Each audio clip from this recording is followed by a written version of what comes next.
Кога ќе се присетиме на испраќањето на 2011 година, речиси се соочувавме со слична ситуација.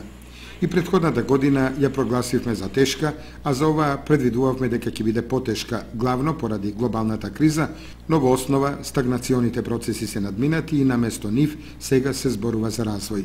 2012 година кочанчани ќе ја паметат по мали, но значени придобивки. Некои граѓани по многу чекања добија асфалт на улиците. Во индустријската зона изградени се нови тротоари. Успешни фирми пуштија во употреба производствени капацитети, ги уредија дворните места на фирмите. Некои инвестираа во стамбени згради за колективно домување. Земјоделците им се израдуваа на субвенциите, особено за оризопроизводството. Жители на планинските села се благодарни за пробиените патишта, студентите и средношколците за добиените стипендии и кредити за школување.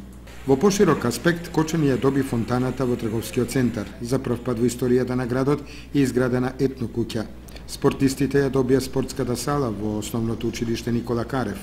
Пониква и љубителите на зимските спортови ја добија сноуборд патеката и топовите за вештачки снег. За жал, во 2012 година индустријата Руен падна под стечај. Ловниот резерват остана без концесионер. Стовариштето на Скопска пивара го смени собственикот и се дислоцира во Штип. Се случи и неколку други негативности кои погодија поедини наши сограѓани. Па сепак, кога се ќе се собери и анализира, јасно е дека градот и општината во целина остварија значаен позитивен исчекор, кој ќе биде добра основа за нови развојни остварувања во новата 2013 година. Затоа со многу здравје, среќа и успеси да посакаме таа да биде подобра и побогата.